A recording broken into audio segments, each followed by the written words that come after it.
Operation Guillotine for Battlefield 3 for WikiGameGuides.com. Hard difficulty. Hard level. This one's really hard, actually. It's dark out. It is dark out. This section is hard because it is a long time between checkpoints. Like, I'm looking at the 6-minute mark, 6.5 minute mark is when the next cut is at, and I'm sure that's where the next checkpoint is. You're fighting up a hill right now. An uphill battle. Literally. Yeah, those are tough. And you die very fast, and your teammates don't do a lot to help. On this level, at least. Later on in the game, they actually do help. It's weird. Video gaming. There's some parts in this game where your teammates, there'll be like one enemy left that you have to kill to move on. Mm-hmm. And you'll see like 4 of your guys shooting at this guy, not in cover. The guy's not in cover? The guy that you're trying to kill is not in cover. And like all your teammates are just like trying to unload on him. And nothing's happening. He's not dying. And you're like, oh, 2 shots, bam, bam, done. And then the other times, I'm thinking of the second to last level, I think. You're a Russian dude for a little bit, and you got 2 Russian partners, and they actually do stuff. Mm-hmm. And I don't know, it's good, moves around a lot. So, how's the gun selection in this game? The gun selection. Like, how many do you carry at a time? 2. How many do you usually have per level? You get 2. When you're playing multiplayer, you start off with a rifle and a pistol. I think there are some things that you can unlock later on to get 2, like starting weapons. Mm-hmm. I haven't got that far yet. But in this, yeah, it's a traditional Halo style, Call of Duty style. You tap Y, you switch to your second gun. You can swap that out for whatever you want. But you also get like,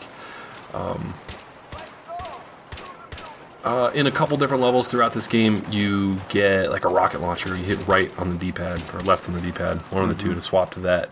And in multiplayer, same thing. Like if you're, I've been playing the engineer class a lot, and they get a rifle to start off with and a rocket launcher to take out vehicles, which is like one of my favorite things to do. Take them out? Take out vehicles and drive vehicles around and like repair vehicles. I don't know why. It's fun as hell. It's really, really fun. Like it's the repairing thing is so dumb, but it's actually pretty fun. You hit, I think, right on the D-pad to bust out your repair tool. Mm-hmm. And it's just like this little blowtorch. So you walk up to this tank that's like 95% dead. It's like dilapidated, smoking, falling apart. You just hold the blowtorch to the wheel and just fix it. And it just fixes it slowly. Yeah, it's ridiculous. But it's fun. Yeah, so the weapon selection is strange though. Like, I don't know. I guess I just don't know enough about guns, and they don't use very descriptive pictures. Mm-hmm. So, and I don't know all the names of guns and what all the different, abbreviations for guns really signify. Mm-hmm. So maybe after playing multiplayer for a long, long time, I'll know it better. But right now it's like, okay, I pick up a gun, or I'm standing over a gun, I'm low on ammo on one, I'm going to swap it out. Oh, this is actually a shotgun. I had no idea. So you're picking up enemies' guns a lot, or? Every once in a while. You'd never really need to, but I kind of do just because I wanted to try out new guns.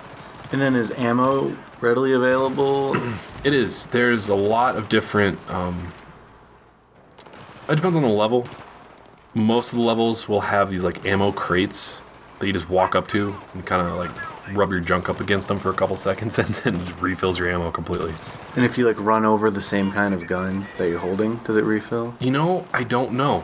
The ammo is so plentiful that it's... You're never looking for it? I'm rarely looking for ammo. Like, for the most part, you can get from the beginning to the end of every level with the gun that you start with. The guns that you start with.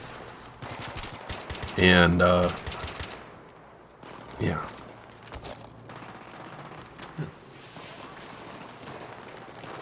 So to keep sliding your way up here along this wall, there's a couple dudes directly above you. And like you're getting close to the checkpoint. As soon as you get up to this little marker up here is when you're going to get a checkpoint. Like this is...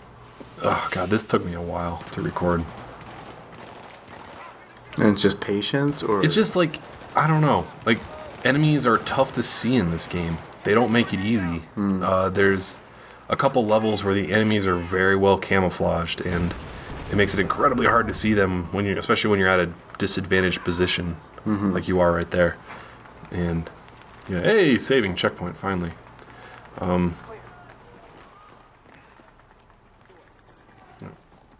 Yeah, there's not. I gotta think more things to say. Tap B really fast there. That's what you're supposed to do. Like, Oh my god! How did you figure I don't that know. part out? There's not a ton of strategy to hard difficulty. So is there a So you can difference bullshit as much as you want, and there's no between- swear jar in this voiceover. Oh, shenanigans! Yeah. Oh, you made me lost my question. So is there some difference? Oh yeah, between headshots and chest shots. Yes. I mean, do people die quickly in this, or are they bullet sponges? Single player is different than multiplayer.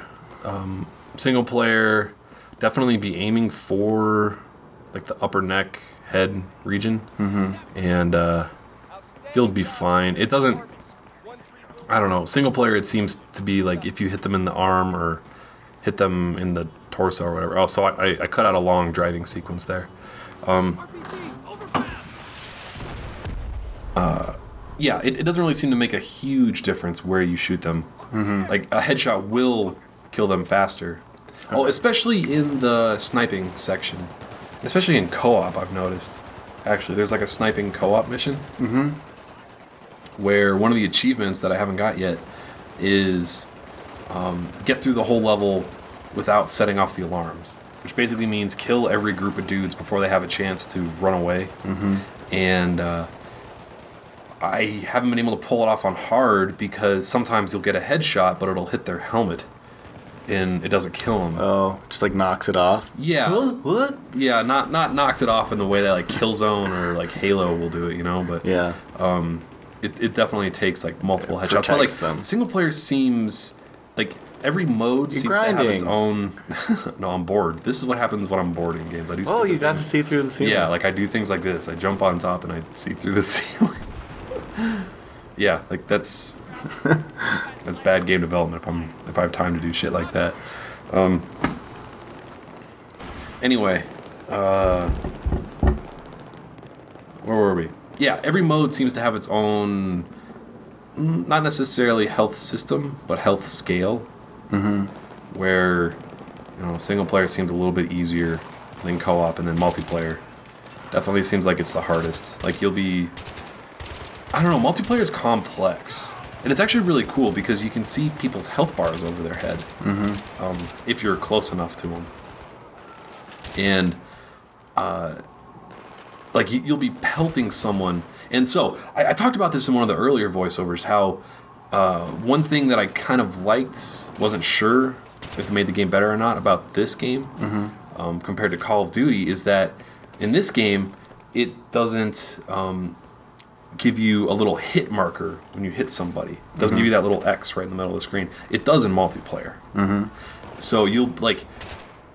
Because I've been playing the engineer class, I don't have any really long-range guns yet. So I'll just be looking through, like, a red dot sight. Something with no zoom in on it at all. Yeah. And I'll just be pelting someone, like, with 5 or 6 shots from far away. And I'm not killing them.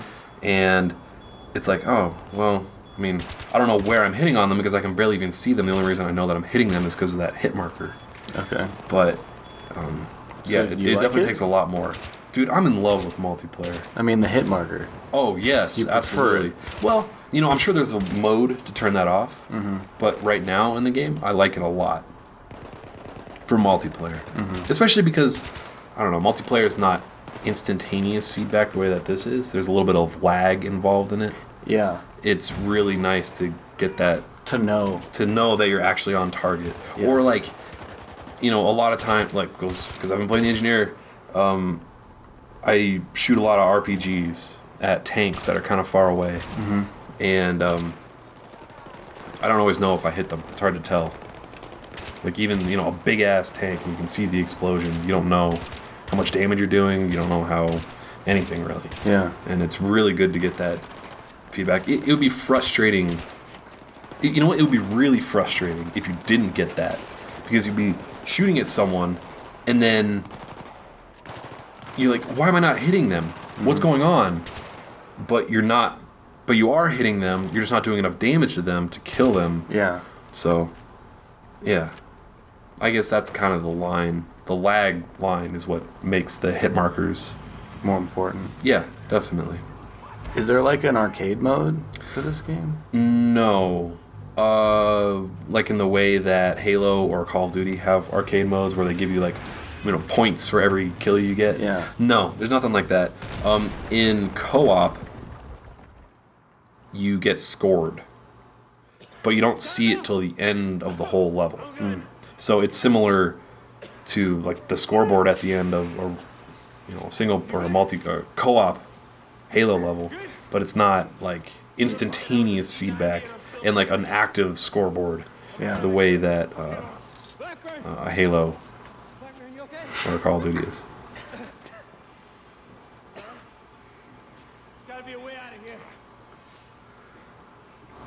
Yeah, I just want to play multiplayer right now. It's so different than Call of Duty and Halo.